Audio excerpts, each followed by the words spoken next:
বৈকল্পিকের বিশেষ আয়োজন বিকল্প পাঠে আপনাদের স্বাগত। শুরু হচ্ছে আলবেয়ার কামুর বিখ্যাত ফরাসি উপন্যাস লা পেস্তের বাংলা অনুবাদ প্লেগ। এটি পাঠ করছেন বৈকল্পিকের অন্যতম সম্পাদক দেবাঞ্জনা দাস। বিধিবদ্ধ সতর্কীকরণ। প্লেগ উপন্যাসটি আলজেরিয়ার এক ভয়ঙ্কর মহামারীর বৃত্তান্ত। বর্তমান মহামারীর প্রাদুর্ভূত সময়ে এই উপন্যাসের আখ্যান প্রাসঙ্গিক হলেও তা আমাদের মানসিক উদ্বেগকে কিছুটা হলেও বাড়িয়ে দিতে পারে। আমাদের পাঠকদের কাছে আমাদের বিনীত অনুরোধ, উপন্যাস পাঠের সময় আপনারা নিজেদের মানসিক স্বাস্থ্যের দিকে অবশ্যই নজর রাখবেন। এই শ্রুতিগ্রন্থটি কেবলমাত্র দৃষ্টিহীন এবং কালির লেখা পড়তে অসমর্থ মানুষদের জন্য সম্পূর্ণ অবাণিজ্যিকভাবে সম্প্রচার করা হচ্ছে। শুরু হচ্ছে আলবেয়ার কামুর ফরাসি উপন্যাস লা পেস্ত এর বাংলা অনুবাদ প্লেগ। পাঠে দেবাঞ্জনা দাস। আজ এই উপন্যাসটির পঞ্চবিংশ তথা শেষ পর্ব।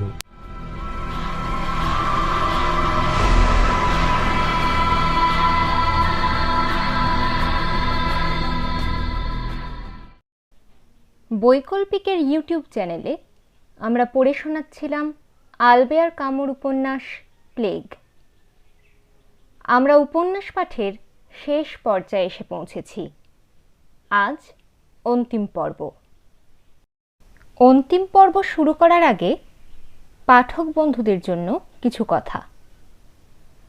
বৈকল্পিকের পাঠক বন্ধুরা জানেন যে এই বিকল্প পাঠের আসরের জন্য গ্রন্থ নির্বাচন, আবহ সঙ্গীত পরিকল্পনা বা প্রচ্ছদ ভাবনায় রয়েছে বৈকল্পিকের সম্পাদক মণ্ডলীর সক্রিয় অংশগ্রহণ।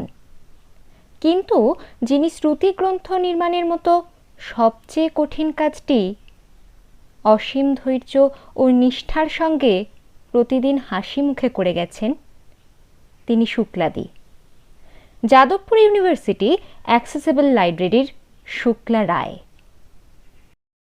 তাই বৈকল্পিকের এই নতুন উদ্যোগে তাঁর কর্মদক্ষতা ও সস্নেহ প্রশ্রয়ের কথা পাঠক বন্ধুদের সঙ্গে ভাগ করে না নিলে বিকল্প পাঠের আসর অসম্পূর্ণ থেকে যায়।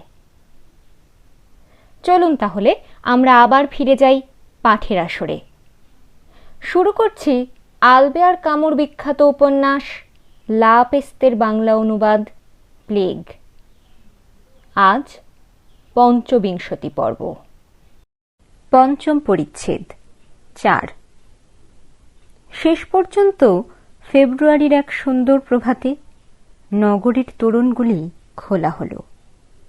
নগরের জনগণের, সংবাদপত্রের, বেতার প্রচারের ও নগরপালিকা ইস্তাহারের বিপুল সংবর্ধনায় নগরদ্বারগুলি উন্মুক্ত হল। এই আনন্দের অবসরের বিবরণ এখন কাহিনীকার দেবেন, যদিও তিনি নিজে এই আনন্দের ভাগ পুরোপুরি নিতে পারেননি। সমস্ত দিন এবং রাত ধরে প্রচুর উৎসবের আয়োজন করা হয়েছিল। একই সঙ্গে রেল স্টেশনে রেলগাড়িগুলি ধোঁয়া ছাড়তে শুরু করল ও বন্দরে দূর দূরান্তের সাগর পাড় থেকে জাহাজগুলি এসে নোঙর কাটতে শুরু করল। বহুদিন ধরে যারা বিচ্ছিন্ন হয়ে কাতর ছিল, তাদের মহামিলনের লগ্ন এলো। এতদিন বিরহ যন্ত্রণায় ভুগতে থাকা আমাদের সহনাগরিকদের এখনকার মনের অবস্থা সহজেই কল্পনা করা যেতে পারে। সারাদিনই যেসব ট্রেন শহরে ঢুকছিল এবং যেগুলি বাইরে যাচ্ছিল, সবই সমপরিমাণে বোঝাই। প্রত্যেকেই বহুদিন আগে থেকে আসন সংরক্ষণ করে রেখেছিল। যাত্রার 15 দিন আগে থেকে সকলেই কম্পিত বক্ষে প্রতীক্ষা করছিল, যেন শেষ মুহূর্তে সরকারি সিদ্ধান্তের কোনো রদবদল না হয়। যারা শহরে প্রবেশ করছিল তাদের কারো কারো মধ্যে নানা রকমের আশঙ্কা ছিল, যদিও তারা তাদের নিকটাত্মীয় স্বজনদের সকল খবর জানত, কিন্তু শহরের অন্যান্য পরিবর্তন বিষয়ে তারা অজ্ঞ ছিল। এবং সে সম্বন্ধে এক ভয়ানক ধারণা তাদের মনে তৈরি হয়েছিল। অবশ্য এটা শুধু তাদের প্রতি প্রযোজ্য ছিল, দুশ্চিন্তায় যারা নিজেদের আধমরা করে দেয়নি।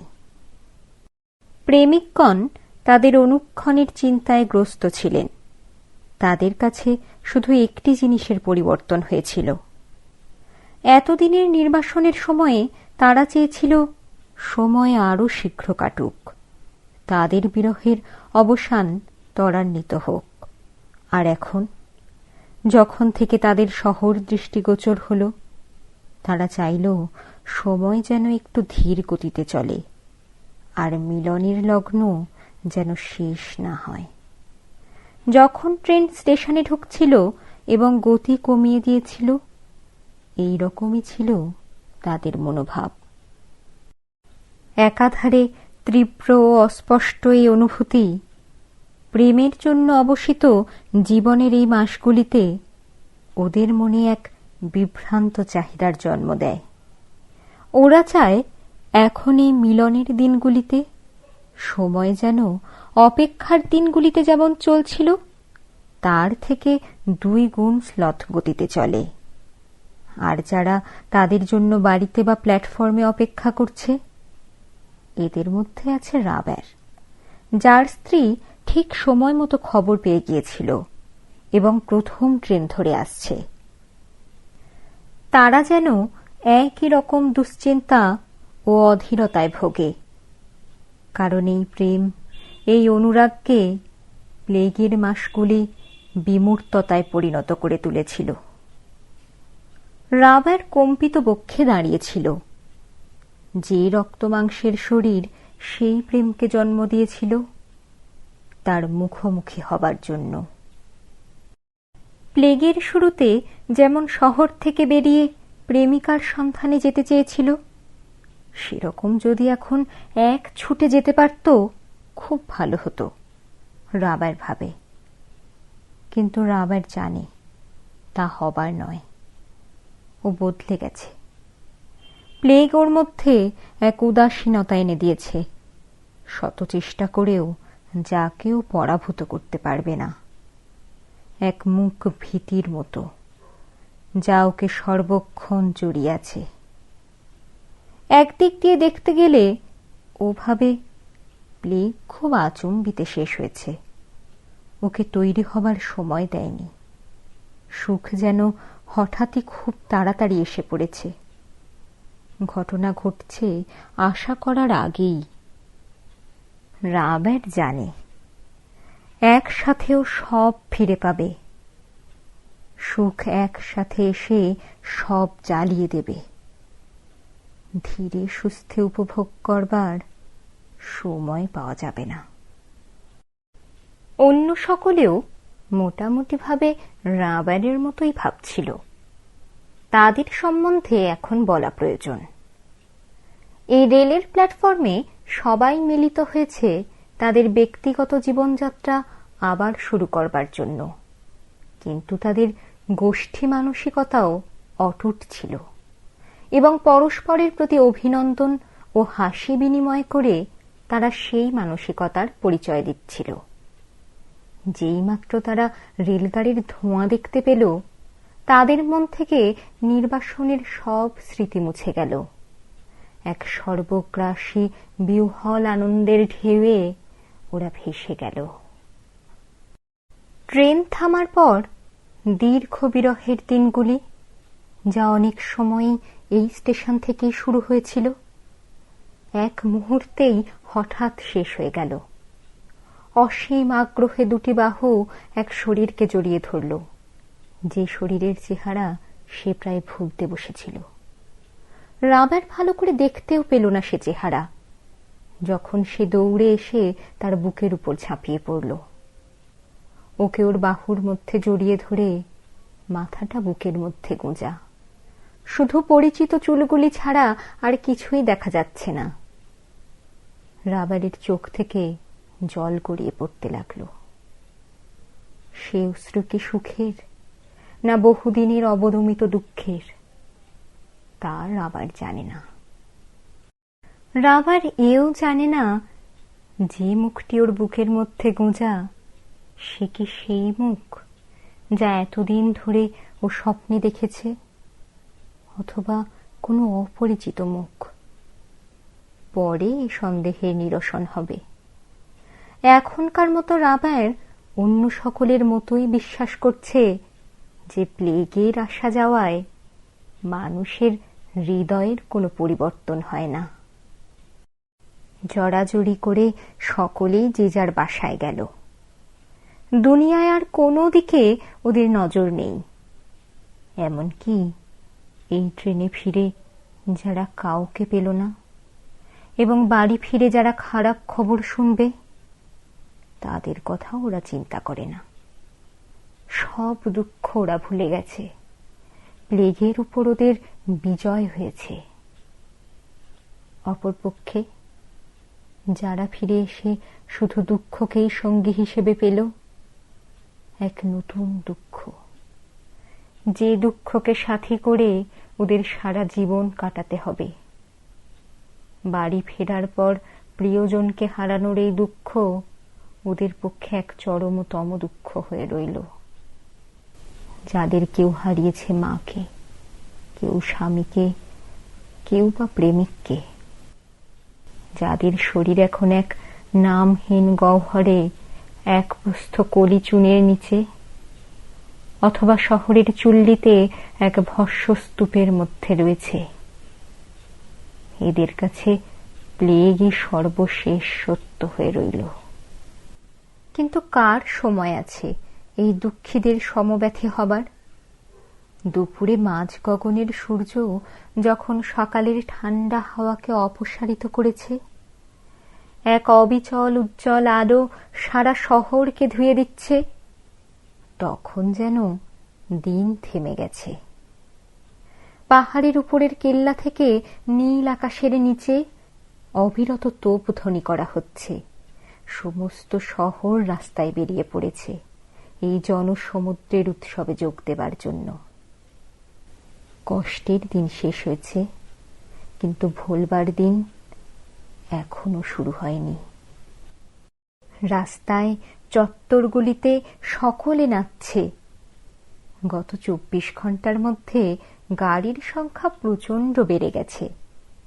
জনতায় প্লাবিত রাস্তাগুলিতে অতি কষ্টে গাড়ি চলাচল করতে পারছে। গির্জার ঘণ্টাগুলি বিকেল থেকে সমানে বেজে চলেছে। উপরে সোনালি নীল আকাশ সে শব্দে ভরে উঠছে। সকল গির্জাতেই ধন্যবাদ দেবার অনুষ্ঠান শুরু হয়েছে। একই সঙ্গে প্রমোদ স্থানগুলিতেও তিল ধারণের জায়গা নেই। কাফেগুলি ভবিষ্যতের চিন্তা না করে তাদের শেষ মদিরা পরিবেশন করে চলেছে। প্রতিটি পানশালায় দলে দলে উত্তেজিত লোক দেখা যাচ্ছে। এদের মাঝে প্রেমিকেরাও আছে, একে অপরে নিবিড় নিমগ্ন। কি কি ভাবছে চিন্তা করবার অবসর তাদের নেই।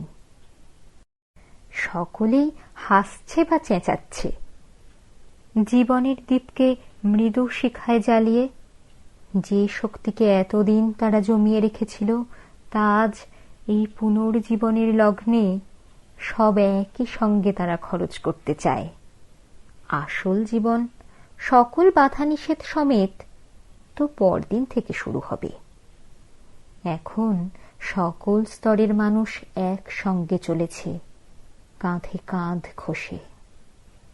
মৃত্যু যে সাম্য আনতে পারেনি এখন এই জীবনের উৎসবে, অল্প কয়েক ঘন্টার জন্য হলেও সে সাম্য এসেছে। কিন্তু এই রুচিহীন উচ্ছ্বাসই সবকিছু ছিল না। অনেকেই, যারা এই শেষ বিকেলে রাস্তা ভরে তুলেছিল, তাদের মধ্যে রাবারও ছিল।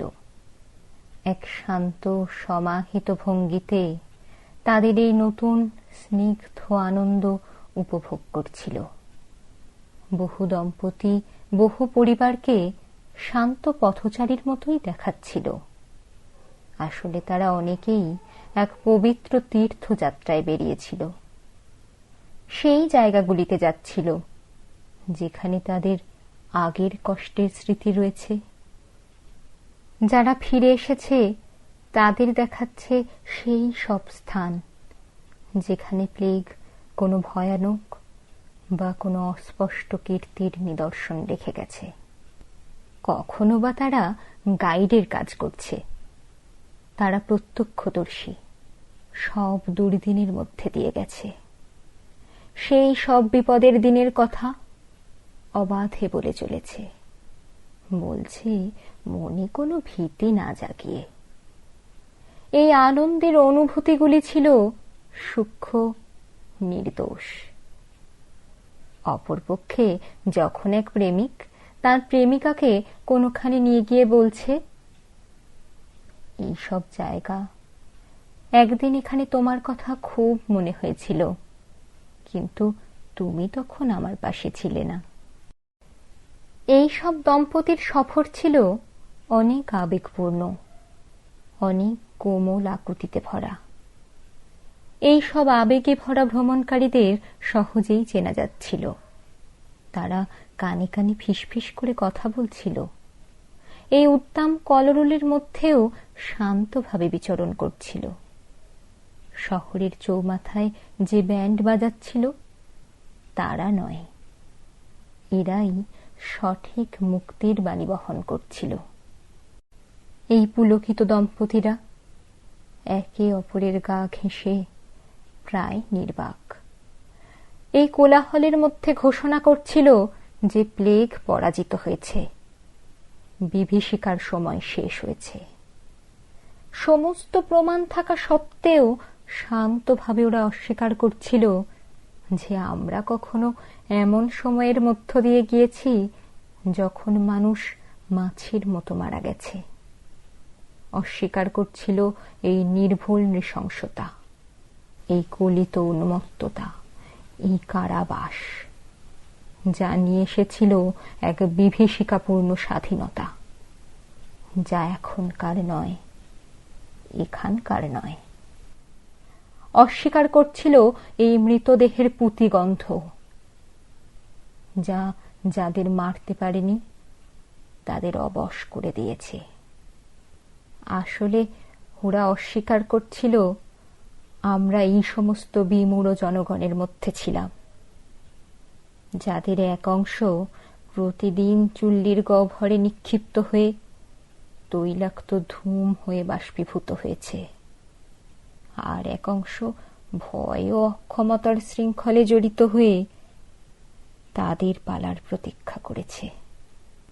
অন্তত আজ এই দিন শেষে শহরতলির রাস্তায় এই ঘণ্টার ধ্বনির, তোপ ধ্বনির, ব্যান্ডের বাজনা, কান ফাটানো হট্টগোলের মধ্যে একলা হাঁটতে হাঁটতে ডাক্তার রিওর সেই রকমই মনে হয়েছিল। ওর কাজ আগের মতোই চলছে। পুরনো দিনের মতো ভাজা মাংসের ও মৌরির আড়কের গন্ধের মধ্যে এক সুন্দর স্নিগ্ধ আলো শহরের উপর নেমে আসছিল। ওর চারপাশে হাস্যময় মুখগুলি আকাশের দিকে ফেরানো। নারী পুরুষেরা একে অপরকে জড়িয়ে ধরে আছে, চোখে মুখে এক দ্যুতি, অন্তরে তীব্র বাসনার নীরব চিৎকার। হ্যাঁ, প্লেগ ও তার ভীতি শেষ হয়েছে। আর এই যে বাহুগুলি জড়াজড়ি করে রয়েছে, তারা বলে দিচ্ছে কি এর মানে ছিল। নির্বাসন ও বিরহের চরমতম অনুভূতি। গত কয়েক মাস ধরে সমস্ত পথচারীদের মুখে উনি যে চিহ্নগুলি দেখেছেন তা সবই এক পরিবারভুক্ত বলে মনে হয়। এই প্রথম উনি তার একটা নাম দিতে পারলেন। এখন ওর চারপাশে তাকানোই যথেষ্ট ছিল। প্লেগের শেষ প্রান্তে এসে, এত যন্ত্রণা ও বঞ্চনার শেষে, এই মানুষগুলি সকলেই বহুদিন ধরে যে চরিত্রে অভিনয় করেছে সেই চরিত্রের পোশাক পরে নিয়েছে, একদল দেশান্তরীর। প্রথমে ওদের চেহারায়, এখন ওদের পরিধানে প্রকাশ পাচ্ছে সুদূর স্বদেশ থেকে দীর্ঘ নির্বাসনের ছাপ। যখন প্লেগের দরুন শহরের দরজাগুলি বন্ধ হয়ে গিয়েছিল, এরা শুধুই বিচ্ছেদের মধ্যে বাস করেছে। সঙ্গসুখের উত্তাপ যা সব ভুলিয়ে দিতে পারে, তার থেকে এরা বিচ্ছিন্ন ছিল। এই শহরের কোনায় কোনায় পুরুষ ও স্ত্রীগণ এক পুনর্মিলন কামনা করেছিল, হয়তো বিভিন্ন মাত্রায়, হয়তো সকলের জন্য এই কামনা এক ধরনেরও ছিল না, কিন্তু সকলের পক্ষেই একই রকম অপ্রাপ্য ছিল। অধিকাংশ লোক এক অনুপস্থিত পরিজনের আসঙ্গ, এক দেহের উত্তাপ অথবা এক অভ্যস্ত জীবনের কোমলতা প্রাণপণে কামনা করেছে। কেউ কেউ অনেক সময়ই অজ্ঞাতসারে বন্ধুত্ব থেকে বঞ্চিত হয়ে কষ্ট পেয়েছে। যে সমস্ত সাধারণ উপায়ে বন্ধুদের সাথে যোগাযোগ করা যায়, চিঠি, ট্রেন অথবা জাহাজ, সেগুলিতে অপারগ ছিল সেই কারণে। অপর কেউ কেউ, সংখ্যায় অনেক কম, এক অনির্ণয় সত্তার সঙ্গে মিলন চেয়েছে এবং তাকেই একমাত্র কাম্য বলে নির্দিষ্ট করেছে, এবং অন্য কোনো ভালো সংজ্ঞার অভাবে এর নাম দিয়েছে শান্তি। তারও এদের মধ্যে একজন ছিল। রিও হেঁটে চলেছেন। যতই হাঁটেন ততই ওর চারিদিকে ভিড় বাড়তে থাকে, কোলাহল বাড়তে থাকে। ওর মনে হচ্ছিল শহরতলি, যেখানে উনি যেতে চান, ক্রমশই দূরে সরে যাচ্ছে। ক্রমশ উনি এই বিরাট কোলাহল মুখর জনতার এক অংশ হয়ে গেলেন। ওদের চিৎকারের মর্মার্থ যেন উনি বুঝতে পারলেন, এও বুঝলেন অন্তত কিছু পরিমাণে, যে এই সমবেত আর্তনাদ ওরই আর্তনাদ। হ্যাঁ, সকলেই একসাথে কষ্ট সহ্য করেছে, কি দেহে কি মনে। এক নিষ্ঠুর কর্মমুক্তি, এক বিরামহীন নির্বাসন, এক অতৃপ্ত তৃষ্ণা। এই মৃতদেহের স্তূপের মধ্যে, অ্যাম্বুলেন্সের ঘণ্টার ধ্বনির মধ্যে, ভাগ্য নামক বিজ্ঞপ্তিগুলির মধ্যে, অন্তরের ভীতি ও তীব্র বিদ্রোহের ভাবের এক গুঁয়ে পদচালনার মধ্যে সমস্ত সময়ে শোনা গেছে এক নির্ঘোষ। সতর্ক করেছে এই সন্ত্রস্তদের, ওদের বলেছে ওদের স্বদেশ খুঁজে নিতে। সেই স্বদেশ ছিল এই শ্বাসরুদ্ধ শহরের দেওয়ালগুলি পেরিয়ে, পাহাড় চূড়ায়, সুবাসিত লতা গুল্মের জঙ্গলে, দূরে সমুদ্রে, স্বাধীনতার মধ্যে, প্রেমের নিবিড় আলিঙ্গনে। সেই দিকে, অন্য সব কিছু থেকে ঘৃণায় মুখ ফিরিয়ে, সেই সুখের দিকে ওরা ফিরে যেতে চায়। এই নির্বাসন ও পুনর্মিলনের ইচ্ছা, এর কি মানে, এই সম্বন্ধে রিওর কোনো পরিষ্কার ধারণা ছিল না। উনি হাঁটতেই থাকেন। চারিদিক থেকে লোকের ভিড় বাড়তে থাকে, কোথাও কোথাও আটকে যান, ধীরে জনবিরল রাস্তায় এসে পড়েন। কোনো মানে থাকুক বা না থাকুক, উনি মনে ভাবেন আসল হলো এ যেন মানুষের আশা আকাঙ্ক্ষার সদুত্তর দেয়। উনি জানেন কি এর উত্তর। এখন শহরতলির প্রায় জনহীন রাস্তায় এসে পড়ে উনি আরও সঠিকভাবে বুঝতে পারেন, যারা স্বল্প আশায় নিজেদের একান্ত আপনকে আঁকড়ে ধরে কেবলমাত্র নিজেদের বাড়িতে, নিজেদের প্রেমের নিলয়ে ফিরতে চেয়েছে, হয়তো কোনো কোনো ক্ষেত্রে তারা সফল হয়েছে। অবশ্যই তাদের মধ্যে কেউ কেউ শহরের রাস্তায় একা একা পায়চারি করছে। যাকে তারা চেয়েছিল তাকে পায়নি, তারাও সুখী হয়েছে। যারা দুবার বিচ্ছিন্ন হয়নি। একবার প্লেগের পূর্বে প্রথম ঝুঁকি, ভালোবাসার নীড় ঠিক মতো বাঁধতে পারেনি। পরে অন্ধের মতো বহু বছর ধরে চেষ্টা করে চলেছে এই কঠিন চুক্তিপত্রে শিলমোহর লাগাবার জন্য, কিন্তু শেষ পর্যন্ত একে অপরের সার্থক প্রেমিক হয়ে উঠতে পারেনি।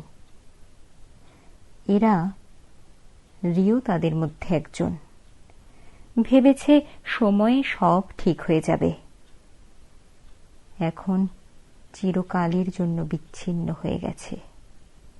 অপরপক্ষে রাবারের মতো লোকেরা, যাকে ডাক্তার সেই সকালেই বলেছিলেন, সাহস রাখো, এখনই তোমার নিজেকে প্রমাণ করার সময় এসেছে। তারা নির্দ্বন্দ্বে যাকে তারা হারিয়েছে ভেবেছিল ফিরে পেয়েছে।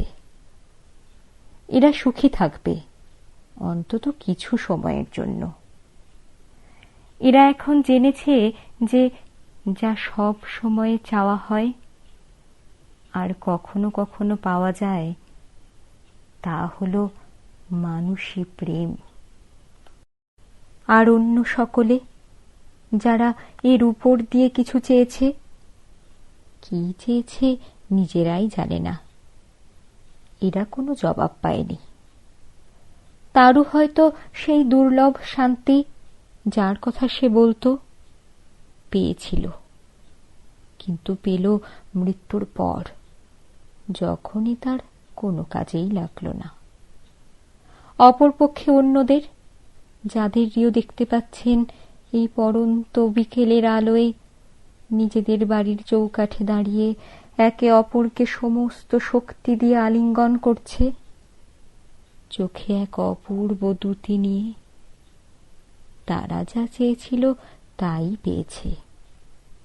কারণ এদের চাহিদা কেবল এদের নিজেদের উপরই নির্ভর করেছে। আর এখন রিও গ্রাঁ ও কোথার যে রাস্তায় থাকে, সেই রাস্তায় ঢোকবার আগে বুঝলেন দরিদ্র প্রেমের অপরিসীম শক্তি মানুষকে অন্তত কখনো কখনো তার মূল্য চুকিয়ে দেয়, এবং এটাই তো স্বাভাবিক। 5. এই কাহিনী শেষ পর্যায়ে পৌঁছেছে। এখন সময় এসেছে স্বীকার করবার যে ডাক্তার বার্নার রিওই এই কাহিনীর লেখক। কিন্তু শেষ ঘটনাগুলি বলবার আগে উনি এই কাজে আত্মপক্ষ সমর্থন করার জন্য কিছু বলতে চান ও পাঠকবর্গকে এই কথা জানাতে চান যে উনি সবসময়ই এক নিরপেক্ষ সাক্ষীর ভূমিকা নিয়েছেন। প্লেগের দিনগুলিতে ওর কাজ ওকে অধিকাংশ সহনাগরিকদের সাথে সংযোগ করিয়েছে ও তাদের মনোভাবের পরিচয় পেতে সাহায্য করেছে। এই হিসাবে যা দেখেছেন এবং যা শুনেছেন তা বিবৃত করতে উনি সম্যকভাবে সক্ষম ছিলেন, কিন্তু এ সবই উনি এক কাম্য সীমার মধ্যে রাখতে চেয়েছেন। অতএব সাধারণভাবে উনি এমন কোনো বিষয়ে বিবরণ দেননি যা উনি ব্যক্তিগতভাবে দেখেননি, বা প্লেগাক্রান্ত সঙ্গীদের উপর কোনো ধারণা পোষণের আরোপ করতে চান না যা তারা প্রকৃতপক্ষে করেনি। আর দস্তাবেজ হিসাবে ওর সৌভাগ্য বা দুর্ভাগ্য যা ওর হাতে এনে দিয়েছে তাই উনি ব্যবহার করেছেন। এক অপরাধের বিবেকনিষ্ঠ সাক্ষী হিসাবে উনি যথেষ্ট সংযত আচরণ করেছেন, কিন্তু একই সঙ্গে এক সহৃদয় ব্যক্তি হিসাবে উনি স্বেচ্ছায় রোগাক্রান্তদের পক্ষে কথা বলেছেন। প্রেম, ব্যক্তিগত দুঃখ ও নির্বাসনের কষ্ট উনি সহনাগরিকদের সঙ্গে ভাগ করে নিয়েছেন। উনি জোর দিয়ে বলতে পারেন অন্য সকলের উদ্বেগ উনিও ভোগ করেছেন। এমন কোনো বিপজ্জনক অবস্থা ছিল না যা উনিও সহ্য করেননি। এক বিশ্বস্ত সাক্ষী হতে গেলে প্রয়োজন সব ঘটনার ও সকল কথাবার্তার সঠিক বিবরণ দেওয়া এবং দলিলপত্র পেশ করা, এই সবই তিনি করেছেন। কিন্তু ওর নিজস্ব দুঃখের কথা, ওর প্রতীক্ষা, ওর পরীক্ষা, এই বিষয়ে উনি নীরব থেকেছেন।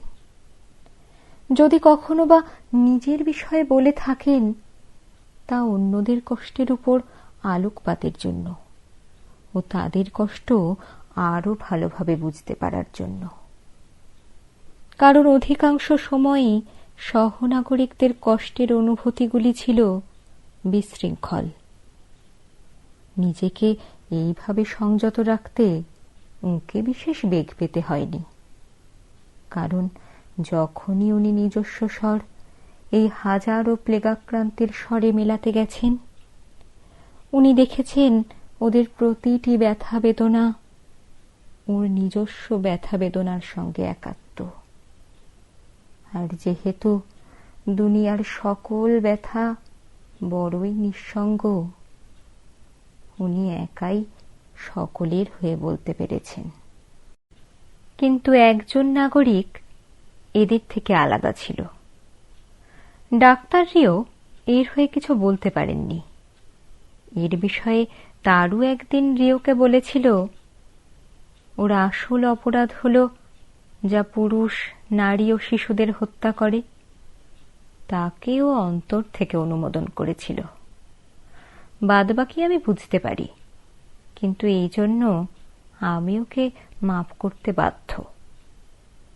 এটা খুবই যথাযথ যে এই কাহিনী শেষ হচ্ছে সেই লোকটির ঘটনা দিয়ে, যার হৃদয় ছিল অজ্ঞান, অর্থাৎ নিঃসঙ্গ। কোলাহল মুখর বড় রাস্তাগুলি থেকে বেরিয়ে গ্রাঁ ও কোতার যে রাস্তায় থাকে, যখন সেখানে ঢুকবেন, ডাক্তার রিওকে একদল পুলিশ আটকে দিল। উনি চমকে গেলেন। দুরাগত উৎসবের কোলাহলের পরিপ্রেক্ষিতে এই এলাকাটিকে নীরব মনে হয়েছিল। উনি আশা করেছিলেন এলাকাটা নির্জন ও নিঃশব্দ হবে। উনি ওর ভিজিটিং কার্ড বার করে পুলিশকে দিলেন। অসম্ভব ডাক্তার, যেতে পারবেন না আপনি, পুলিশটি বলে। একটা পাগল এলোপাথারি গুলি চালাচ্ছে, কিন্তু আপনি এখানেই থাকুন, আপনাকে আমাদের দরকার হতে পারে। এমন সময়ে রিও দেখলেন গ্রাঁ ওর দিকে তাকিয়ে। সেও কিছু জানে না, ওকেও আটকে দেওয়া হলো। ও জানতে পারল গুলি ওর বাড়ির ভিতর থেকে আসছে। দূর থেকে বাড়ির সামনেটা দেখা যাচ্ছে। বিকেলের ঠান্ডা সোনালি আলো বাড়িটার উপর পড়েছে। অপর দিকের ফুটপাথ পর্যন্ত বাড়ির সামনের জায়গাটা খালি। রাস্তার মাঝখানে একটা টুপি ও একটা ময়লা কাপড়ের টুকরো পরিষ্কার দেখা যাচ্ছে। অনেক দূরে রাস্তার অপর দিকে যে পুলিশ লাইন ওদের আটকে দিয়েছে, তার সঙ্গে সমান্তরাল আরও একদল পুলিশের সারি দেখতে পেলেন রিও ও গ্রাঁ। তাদের পিছনে পাড়ার লোকদের দ্রুত যাতায়াত করতে দেখা যাচ্ছে। ভালো করে লক্ষ্য করলে দেখা যাবে বাড়িটার মুখোমুখি রাস্তার অপর দিকের বাড়ির দরজার আড়ালে পুলিশেরা হাতে রিভলভার নিয়ে দাঁড়িয়ে আছে। বাড়িটার সব জানালা বন্ধ, শুধু 3 তলার একটা জানালার পাল্লা অর্ধেক ভেঙে পড়েছে। রাস্তা সম্পূর্ণ নিস্তব্ধ। দূরে ভেসে আসা শহর কেন্দ্রের বাজনার শব্দ শোনা যাচ্ছে। উল্টো দিকের একটা বাড়ি থেকে 2টো গুলির আওয়াজ শোনা গেল। আধ ভাঙা পাল্লাটা খসে পড়ল। আবার এক স্তব্ধতা। সারাদিন হইচইয়ের পর দূর থেকে এইসব কাণ্ড রিওর কাছে অবাস্তব, স্বপ্নের মতো লাগছিল। ওটা তো কোতারের জানলা, গ্রাঁ হঠাৎ খুব উত্তেজিত হয়ে বলে। কিন্তু কোতারকে তো দেখতে পাওয়া যাচ্ছে না। গুলি ছুটছে কেন? রিও পুলিশটিকে জিজ্ঞাসা করেন। কেউ মজা করতে চাইছে, প্রয়োজনীয় জিনিসপত্র নিয়ে একটা গাড়ি আসছে। যে কেউ ওই বাড়ির মধ্যে ঢুকতে যাচ্ছে তার উপরেই লোকটা গুলি চালাচ্ছে। একজন পুলিশের লোক জখম হয়েছে। ও গুলি ছুঁড়ছে কেন? রিও আবার প্রশ্ন করেন। কেউ জানে না। রাস্তার লোকেরা আনন্দোৎসব করছিল। হঠাৎ গুলি ছুড়ল। প্রথমে কেউ কিছু বুঝতে পারেনি। দ্বিতীয় গুলিতে চেঁচামেচি শুরু হলো। একজন আহত হয়েছিল। সকলে পালিয়ে গেল। পাগল হবে আর কি। আবার নীরবতা ফিরে এলো। সময় যেন কাটতে চায় না। হঠাৎ একটা কুকুর অপর দিকের জনতার মধ্যে থেকে বেরিয়ে এলো। একটা নোংরা স্প্যানিয়েল। বহুদিন বাদে এই প্রথম কুকুর দেখলেন রিও, যাকে ওর মনিবেরা বোধ হয় এতদিন লুকিয়ে রেখেছিল। ফুটপাথের ধার ঘেঁষে এগিয়ে আসতে লাগলো। বাড়ির দরজার কাছাকাছি এসে ও দাঁড়িয়ে পড়ল। পিছনের পায়ের উপর বসে মাথা ঘুরিয়ে গায়ের পোকা বাঁচতে লাগলো। উল্টো দিক থেকে পুলিশেরা শীষ দিয়ে ওকে ডাকতে লাগলো। কুকুরটা মাথা উঁচু করে দেখল, পরে আস্তে আস্তে রাস্তা পার হতে লাগলো। টুপিটার গন্ধ শুকতে গেল। সঙ্গে সঙ্গে 3 তলা থেকে রিভলভারের গুলি চলল। কুকুরটা লাফ দিয়ে ডিগবাজি খেল, যেন সসপ্যানে ভাজা উল্টানো হলো। বাতাসে পা গুলি ছুঁড়ে বহুক্ষণ ছটফট করে শেষে কাত হয়ে পড়ে শান্ত হলো। উল্টো দিকের বাড়ির দরজার ভিতর থেকে যেন এরই জবাবে 4-5টা গুলি চলল। কোথারের জানালার পাল্লাটার আরো কিছু অংশ খসে পড়ল। আবার নীরবতা। সূর্য আরো ঢলে পড়েছে। কোথারের জানালার কাছে ছায়া এগিয়ে আসছে। ডাক্তারের পিছনে গাড়ির ব্রেকের শব্দ শোনা গেল। এসে গেছে, পুলিশটি বলল। একটা ভ্যানের পিছনের দরজা দিয়ে একদল পুলিশ দড়ি দড়া, মই ও 2টো অয়েল ক্লথে মোড়া বড় প্যাকেট নিয়ে নামল। কোতারের বাড়ির উল্টো দিকের বাড়ির পিছনের এক রাস্তায় ওরা চলে গেল। কিছু পরে মনে হলো ওই বাড়িগুলির দরজায় লোকজন চলাচল করছে, যদিও ভালো করে কিছুই দেখা গেল না। এরপরে আরো কিছুক্ষণ অপেক্ষা। কুকুরটা নিশ্চল, এক কালচে তরলের মধ্যে পড়ে রয়েছে। হঠাৎ যে বাড়িগুলিতে পুলিশরা আছে তার একটার জানালা দিয়ে মেশিন গান থেকে গুলি ছোড়া শুরু হলো। যতক্ষণ গুলি চলল ওদিকের জানালার পাল্লাটা পুরোপুরি খসে পড়ল। জানালার গহ্বরটা হাঁ হয়ে দেখা গেল। কিন্তু গ্রাব আর রিও তাদের জায়গা থেকে ওই জানালার ভিতরে কিছুই দেখতে পেল না। যখন গুলি বন্ধ হলো, আর একটু দূরের বাড়ির জানালা থেকে দ্বিতীয় মেশিন গান ওই জানালা লক্ষ্য করে গুলি ছুটতে শুরু করলো। একটা গুলির আঘাতে জানালার পাশের দেওয়াল থেকে ইট খসে পড়ল। ঠিক এই সময়ে 3 জন পুলিশ রাস্তা পার হয়ে কোতারের বাড়ির দরজা দিয়ে ভিতরে ঢুকে পড়ল। প্রায় সঙ্গে সঙ্গেই আরো 3 জন পুলিশও ঢুকল, আর মেশিন গানের গুলি বন্ধ হলো। কিছু অপেক্ষার পর বাড়ির ভিতর থেকে 2টি বিস্ফোরণের আওয়াজ শোনা গেল। পরে অনেক গোলমালের আওয়াজের মধ্যে বাড়ির ভিতর থেকে শার্ট গায়ে একটা ছোটখাটো মানুষকে প্রায় পাঁজা কোলা করে বাইরে নিয়ে আসতে দেখা গেল। লোকটা লাগাতার চেঁচাচ্ছিল। এক ভোজবাজিতে রাস্তার সবগুলি জানালা খুলে গেল। কৌতূহলী দর্শকেরা সেখানে ভিড় করল, আর রাস্তায় দলে দলে লোক নেমে পড়ে পুলিশের বেষ্টনী ভেঙে ঢুকতে চেষ্টা করল। এক সময়ে ওই ক্ষুদে লোকটাকে রাস্তার মাঝখানে নিজের পায়ের উপর দাঁড়াতে দেখা গেল। ওর হাত দুটো পুলিশ ওর পেছনে ধরে রেখেছে। ও চেঁচাচ্ছিল। একজন পুলিশ এগিয়ে এসে ধীরে সুস্থে ওকে 2 ঘুষো লাগালো, বেশ জোরে। ও তো কোতার, গ্রা উত্তেজনায় চেঁচালো, ও পাগল হয়ে গেছে। কোতার পড়ে গিয়েছিল। পুলিশ এসে ওই ধরাশায়ী দেহের উপর কষে এক লাথি কষালো। এক উত্তেজিত বিশৃঙ্খল দলের সঙ্গে পুলিশ ওই লোকটিকে নিয়ে ডাক্তার আর তার পুরনো বন্ধুর দিকে এগিয়ে এলো। আগে বাড়ো, আগে বাড়ো, পুলিশ বলে। যখন ওরা সামনে দিয়ে গেল, রিও চোখ ঘুরিয়ে নিল।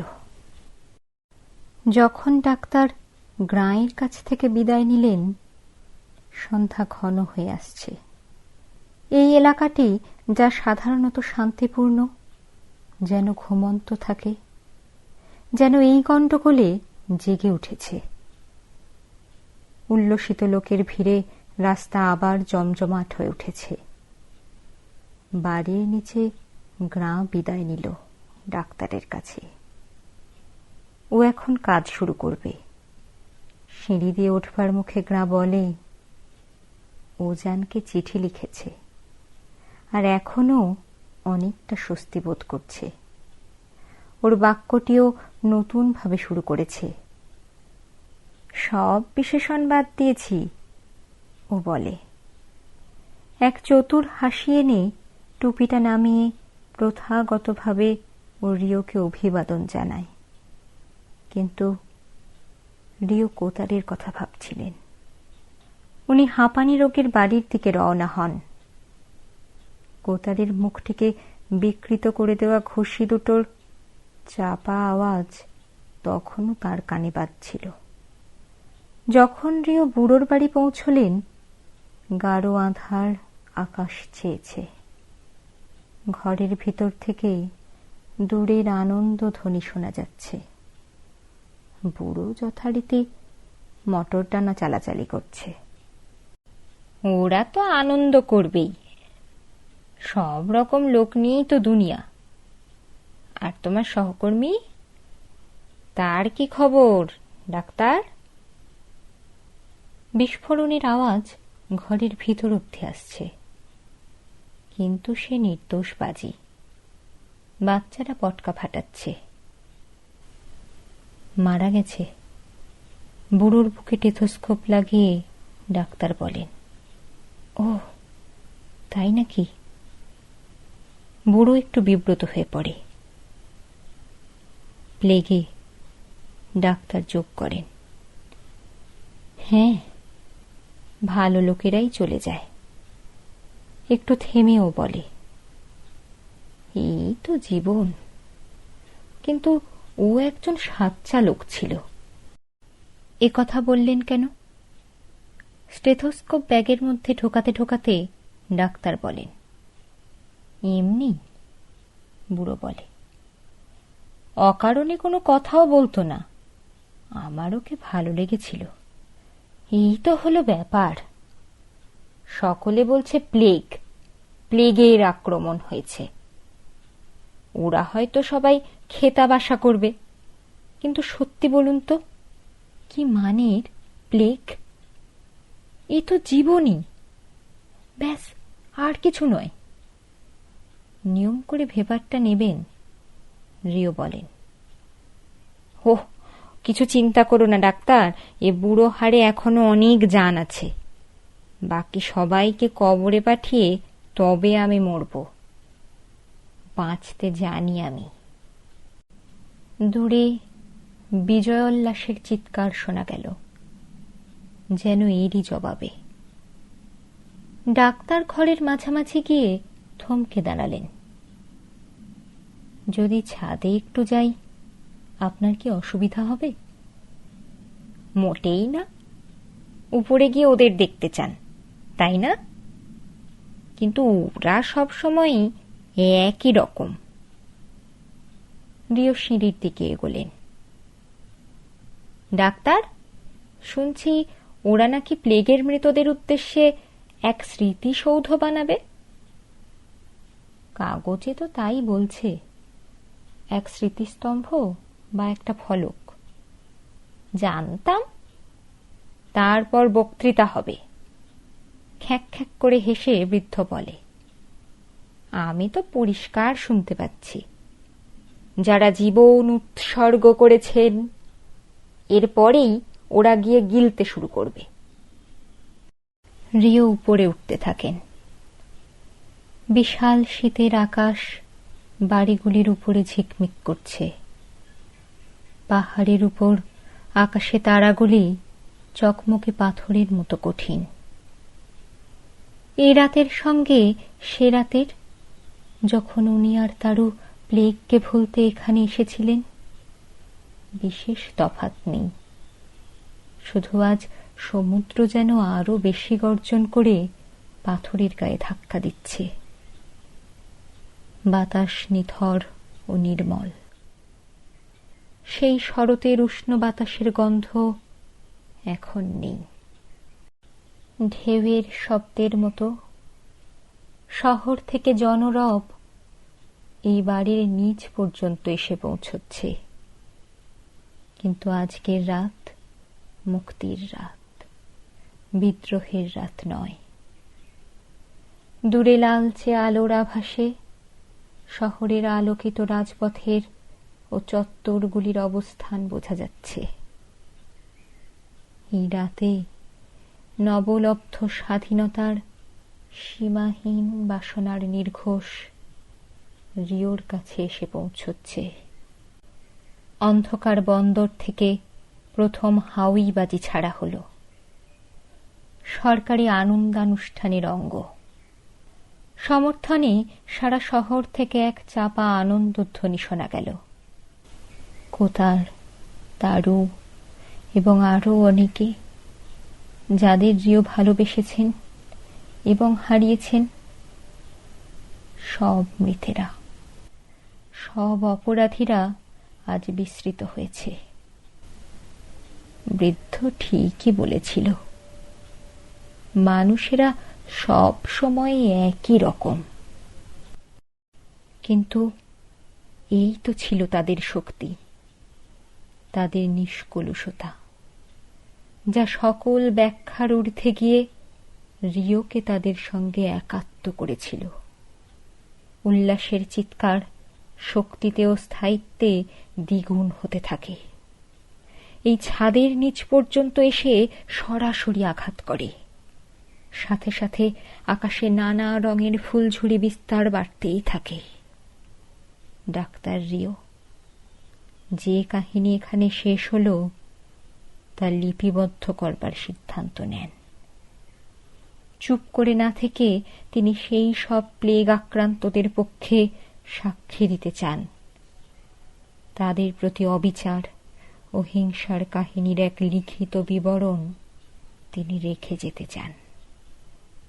তিনি চান প্লেগ থেকে অন্তত যেন এই শিক্ষা পাওয়া যায় যে মানুষের মধ্যে বহুলাংশেই প্রশংসা করবার মতো গুণ পাওয়া যায়, ঘৃণা করবার মতো নয়। কিন্তু উনি এও জানেন যে এই ইতিবৃত্ত চরম বিজয়ের ইতিকথা হবে না। যারা সন্ত হতে পারেনি কিন্তু রোগ বীজাণুকে মেনে নিতেও পারেনি, তারা নিরাময়ের চেষ্টা করে গেছে। এ শুধু চরম দুঃসময়ে কি করা উচিত ছিল এবং প্রয়োজনে ভবিষ্যতে আবার কি করতে হবে তার দলিল হয়ে থাকবে। যে উল্লাসধ্বনি সারা শহর থেকে উঠছিল তা শুনে রিওর স্মরণ হল এই উল্লাস সব সময়ই ক্ষণস্থায়ী। কারণ উনি যা জানেন এই উল্লসিত জনগণ তা জানে না, এবং এ কথা বইয়ে আছে। প্লেগ রোগের বীজাণু কখনো মরে না বা বিলুপ্ত হয় না। কয়েক দশক পর্যন্ত ঘুমিয়ে থাকতে পারে। আসবাবপত্রের ভিতরে, কাপড় চাদরের ভিতরে, ধৈর্যের সঙ্গে অপেক্ষা করে ঘরে, মাটির নিচের ঘরগুলিতে, তোরঙ্গে, বইয়ের তাকে। তারপর একদিন মানুষকে শিক্ষা দেবার জন্য, তার সর্বনাশ করবার জন্য সে আবার ইঁদুরগুলিকে ঘুম থেকে জাগিয়ে এক সুখী শহরের রাস্তায় মরবার জন্য পাঠায়। বিকল্প পাঠের আসরে আমরা 25টি পর্ব জুড়ে পড়ে শোনালাম আলবেয়ার কামুর উপন্যাস প্লেগ। আপনাদের মতামত আমাদের কাছে গুরুত্বপূর্ণ, তাই আমাদের কমেন্টের মাধ্যমে জানাতে পারেন বা মেল করতে পারেন বৈকল্পিক@gmail.com-এ। যদি আমাদের এই উদ্যোগ আপনাদের ভালো লাগে, তাহলে আপনার পাঠক বন্ধুর সঙ্গে শেয়ার করুন বৈকল্পিক। বিকল্প পাঠের পরবর্তী পর্যায়ে আগামীকাল থেকে শুরু হচ্ছে স্বপন মুখোপাধ্যায়ের লেখা হেলেন কেলার। আপনাদের শোনার আমন্ত্রণ রইল।